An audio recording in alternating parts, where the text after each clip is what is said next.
ಸುಬ್ಬು ಯಾಕೆ ಅಲ್ಲಿದ್ದಾನೆ? ಅಲ್ಲ ವೀರು, ನೀನೇ ಹೇಳಿದೆ ಅಲ್ವಾ ನಿನ್ಗೆ ಯಾವ ಡಿಸ್ಟರ್ಬೆನ್ಸ್ ಬೇಡ ಅಂತ, ಅದಕ್ಕೆ ಅವನನ್ನು ಕಳಿಸ್ಬಿಟ್ಟೆ. ಹಾಗಿದ್ರೆ ಮನೆಗೆ ಬಂದಿದ್ದು ಅವನೇನಾ? ಹಾ ಮಾವ, ಯು ಡೋಂಟ್ ವರಿ, ಅವನ್ನ ಮನೆಯಿಂದ ಆಚೆ ಹಾಕಾಯ್ತು, ನಿಮ್ಗೇನು ತೊಂದರೆ ಆಗಲ್ಲ. ಮನೆಯಿಂದ ಆಚೆ ಹಾಕಿದ್ಯಾ? ಏನು ಅನ್ಕೊಂಡಿದ್ದೆ ನೀನು ಅವನ್ನ? ಮಾವ, ಅದು ನಿಮಗೆ ತೊಂದರೆ ಆಗಬಾರ್ದು ಅಂತ. ಹಾಗಿದ್ರೆ ನೀನು ಮನೆಯಿಂದ ಆಚೆ ಹೋಗ್ತೀಯಾ? ಇಲ್ಲ ತಾನೆ? ನೀನು ಮನೇಲಿ ಇರ್ತೀಯ ಅಂದಮೇಲೆ ಅವನು ಇರ್ಬೇಕು. ನೀನು ಮನೆಯವನು ಅಂದಮೇಲೆ ಅವನು ಮನೆಯವನೇ. ಸುಬ್ಬು, ಸುಬ್ಬು, ಯಜಮಾನ್ರೆ,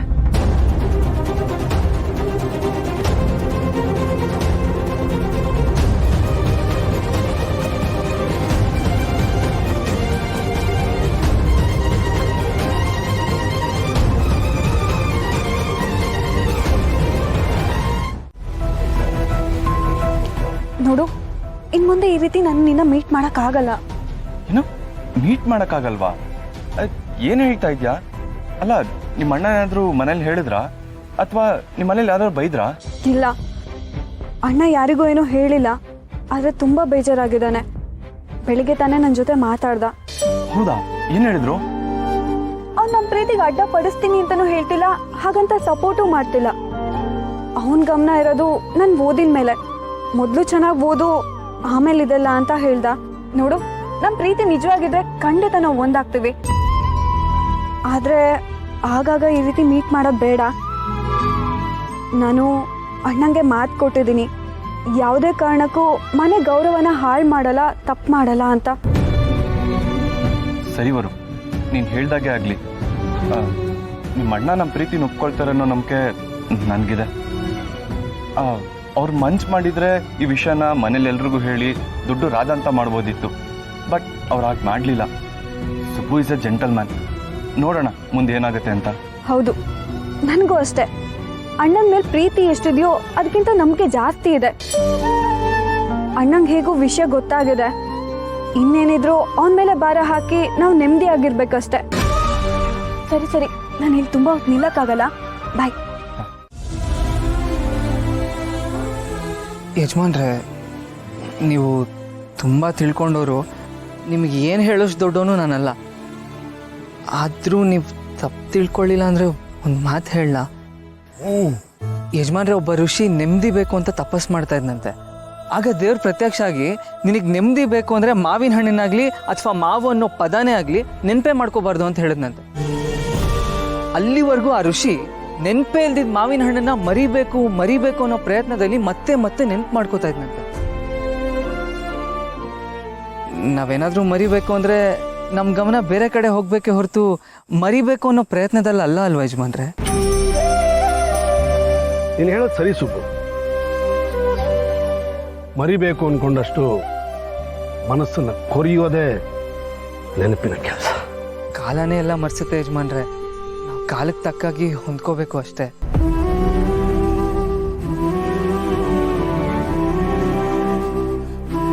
ಯಜಮಾನ್ರೆ, ಹೊತ್ತಾಯ್ತು, ಹೊರಡೋಣ. ಇನ್ನೇ ನಿಮ್ ತರ ಬೇಜಾರಾಗಿದ್ದಕ್ಕೆ ದುಃಖ ಆಗಿದ್ದಕ್ಕೆ ಹತ್ಕೊಂಡು ಅಳ್ಮುಂಜಿ ತರ ಕುತ್ಕೊಂಡಿರ್ತೀನಿ ಅನ್ಕೊಂಡ್ರಾ? ಸ್ವಲ್ಪ ಜಾಸ್ತಿ ಆಯ್ತು ನಿಂದು. ನನ್ನನ್ನ ಅಳು ಮುಚ್ಚಿ ಅಂತ ಹೇಳ್ತಿದ್ಯಾ ನೀನು? ನಿನ್ನಂತೂ ಮುಂದೆ ಹತ್ರ ಬೆಲೆನೇ ಇಲ್ಲ ಅಂತ ಗೊತ್ತಾದ್ಮೇಲೆ ನಾನು ಯಾಕೆ ಹೇಳ್ಬೇಕು? ಅಳ್ತಿಲ್ಲ ಅಂದ್ಮೇಲೆ ಊಟ ಬಿಟ್ಕೊಂಡು ಕೂತಿದ್ದೀರಲ್ಲ, ಇದಕ್ಕೆ ಅಳ್ಮುಂಜಿ ಅಂತ ಇನ್ನೇನು ಅನ್ಬೇಕು? ಅಳ್ಮುಂಜಿ ಊಟ ಬಿಡದ? ನಾನು ಯಾಕೆ ಊಟ ಬಿಡ್ಲಿ? ನಾನು ಊಟ ಬಿಡಲ್ಲ.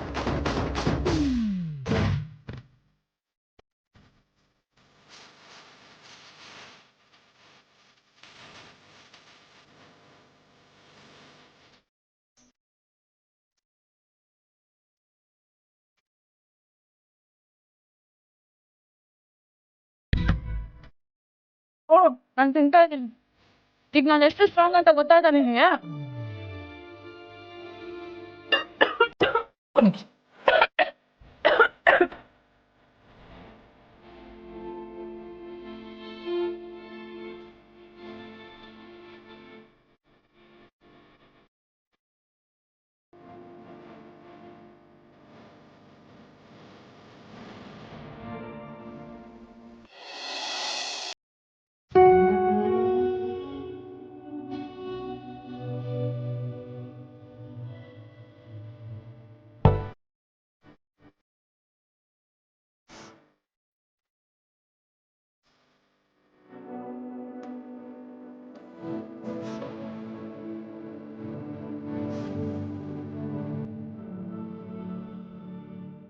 ಹೀಗೇನು ಹೇಳ್ತೀಯಾ?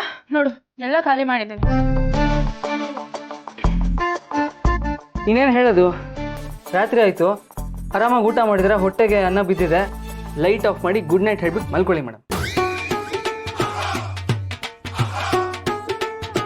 ಅಂದ್ರೆ ನಾನು ಊಟ ಮಾಡ್ಲಿ ಅಂತ ನೀನು ಇಷ್ಟೆಲ್ಲ ಮಾತಾಡ್ತೀಯಾ? ನನಗೆ ಊಟ ಮಾಡ್ಸೋದಕ್ಕೋಸ್ಕರ ನನ್ನ ನೋವು ದೊಡ್ಡದಲ್ಲ, ನನ್ನ ಭಾವನೆಗಳಿಗೆ ಬೆಲೆನೇ ಇಲ್ಲ ಅನ್ನೋ ತರ ಮಾತಾಡ್ಬಿಟ್ಟಿಯಲ್ಲ ಸುಬ್ಬು. ಅಷ್ಟೇ ನಾನು ಇದನ್ನ ಅರ್ಥ ಮಾಡ್ಕೊಂಡಿರೋದು. ಇಲ್ಲ ಮೇಡಮ್, ನಿಮ್ಮನ್ನು ನಾನು ತುಂಬ ಚೆನ್ನಾಗಿ ಅರ್ಥ ಮಾಡ್ಕೊಂಡಿದ್ದೀನಿ. ನಿಮ್ಮ ನೋವುಗಳು ಏನು ಅಂತಲೂ ನೀವು ಚೆನ್ನಾಗೇ ಅರ್ಥ ಆಗಿದೆ. ನಾನು ಅವಾಗಲೇ ಮಾತಾಡಿದ್ದು ಕಷ್ಟಗಳು ಅದೆಲ್ಲ ನಿಜನೇ ಮೇಡಮ್. ಅದ್ರ ಜೊತೆಗೆ ಇನ್ನೊಂದು ನಿಜ ಹೇಳ, ಭಾವನೆಗಳಿಗೆ ನಮ್ಮನ್ನು ತುಂಬ ಖುಷಿ ಪಡಿಸೋ ಶಕ್ತಿನೂ ಇದೆ, ಹಾಗೆ ಸಾಯೋಷ್ಟು ನೋವು ಕೊಡೋ ಶಕ್ತಿನೂ ಇದೆ ಮೇಡಮ್.